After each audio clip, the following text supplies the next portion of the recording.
Alright guys, I just wanted to show you this. It's hard to see, bear with me here.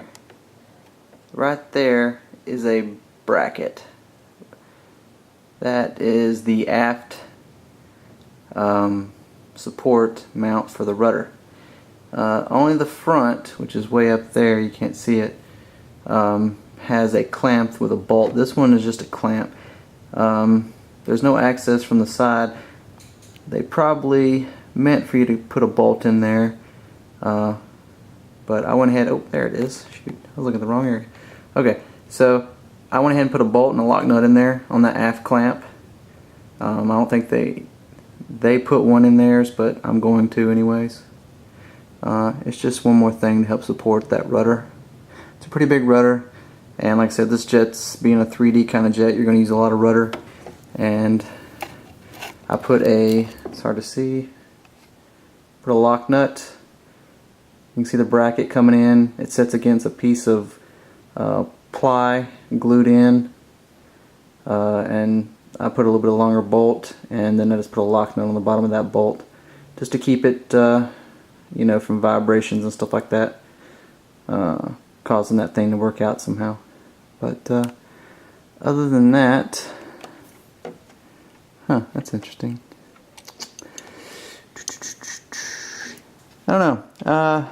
The rear end of this jet, I mean, this stuff is thin. Like, there's a place. Yeah, like right here. You can see it. You know, you can't, but you can hear it. It's very soft. It's like they didn't get enough resin in there. But this stuff is thin. They put some carbon here. It really stiffens it up. But because this thing is thrust vectoring, I may put some more carbon fiber, because that big ply mount's going to go right in here in this aft section. And I may put some more ply, or I mean not ply, but carbon in this area and up through here. Just do around it to kind of help beef it up a little bit, and then maybe put some in this area right here, just to tie all this together, because this stuff's pretty thin. A lot of stress on this rear end of the jet with that thrust vectoring going on. So this might be something like a personal mod. You probably don't need it, but like I said, I always do a little bit extra. This is the access hole for that front bolt. This is the only one that had a hole in it. I don't know if they just forgot to put the hole here, or if they only intended you to put one to tighten one clamp for the rudder. But front one, you have to come in from the side here. The one I put in the aft, you can get from the rear end. So rudder's in there. I put some wire sheathing and a piece of heat shrink on the wire area to keep it from getting cut or damaged where it goes through the jet. Elevators are on, and you can kind of see I went ahead and I did get the that lace tape stuff. Works really nice. It's waxy, so it makes it easy to tie and hold. Something I didn't show you guys before I sent off my sequencer, which was right here in this area here where the fuzzy Velcro is, was I went ahead and added my my GPS sensor. So I'm getting voltage. Granted, it's showing 6 voltage because that's 6 volts for my receivers, because of I have this section up here of the battery backer set to 6 volts. Alpha is 7.4, and this is Bravo side is 6 volts. Because of the servos that go in the wing can only operate 6 volts. The ones in the tail can go up to 7.4, and then I just regulate everything for the receivers. And these little Futaba servos, the most they can handle is 6 volts. So it's always going to show 6 volts. So if I start getting low voltage with 8.4, you know, it really isn't going to do much for me. But the GPS sensor there is for speed, is all I really care about, just to kind of judge some things. You know, it's nice to have airspeed, and I may take it out once I kind of get a feel for the jet and everything. As far as max speeds, this thing's limited to like 180 miles per hour, which I can understand. It's not the tightest jet when it comes to control surfaces, and it's not meant to be super fast. And you know, good on Skymaster for actually limiting their jets to, you know, a certain airspeed, because some of these jets, you know, I know we pay a lot of money for them, but they can only handle so much. You know, they can't go 200 miles an hour and do 9-degree turns without, you know, snapping 1 and 2. Now there are some, you know, Ultra Bandits, Shockwaves, stuff like that, but you know, if you want to pay, I mean, God, what an Ultra Bandit's like, God, $12,000 just for the kit. So I personally can't afford that. So, but anyways, I put some tubing in there to kind of guide the wires and keep them off the bulkheads. I use hot glue to glue those in, just so I can always remove them if I need to. And yeah, looks like everything's done up to the fuel tanks. Like I said, gonna make a mount to sit on that wood bracket there, and that'll be it. So I put these little fuel gauges in here so I can pump up the air system and test it out. So minus the turbine, the pipe, the back thrust vectoring, and then of course the fuel tank, everything else is done. I went ahead and set up the radio. Okay, since I got it here, I'll show you guys that. Taba, love the Taba radio. That's all I've ever ran. You know, I've tried everything, Spectrum, JR, High Tech, and I just like the Taba programming. You can do so much with it, it's ridiculous. It's not even funny. But let's see. Oh, give me 1 second. I'm gonna put the radio down, or camera down. Plug a battery up.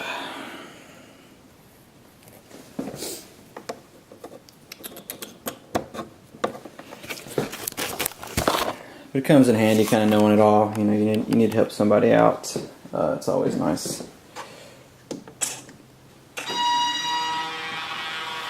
All right. Whew. Things buzz like crazy. Oh, I don't have the. You're not going to see elevator rudder, just due to the fact they're not hooked up yet. But you know, your flaps. I got a nice slow on them, so they're not like a poppy.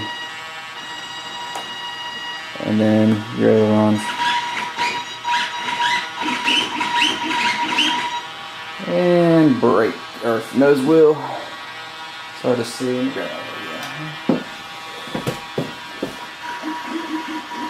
Definitely going to slow that down a little bit. Don't need that much throw. And brakes are set up as well. Can't see those. But anyways. And you can see I'm getting 6 volts on the radio for the receivers like I was talking about. Let's see if I got any telemetry. Oh, wrong menu.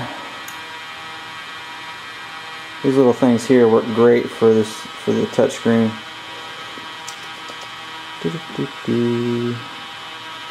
Telemetry. Okay, yeah. Sensors. Yeah, I gotta go through and set up the GPS sensor. Let's do this one.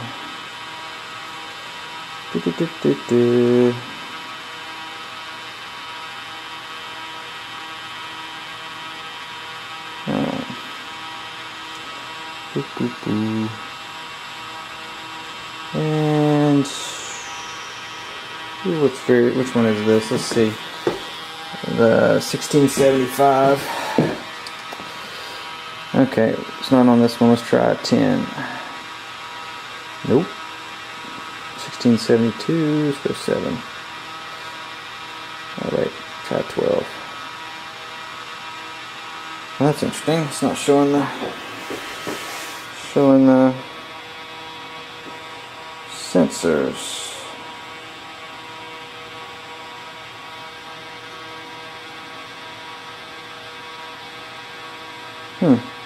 Used to be listed in here. I know certain channels list certain things.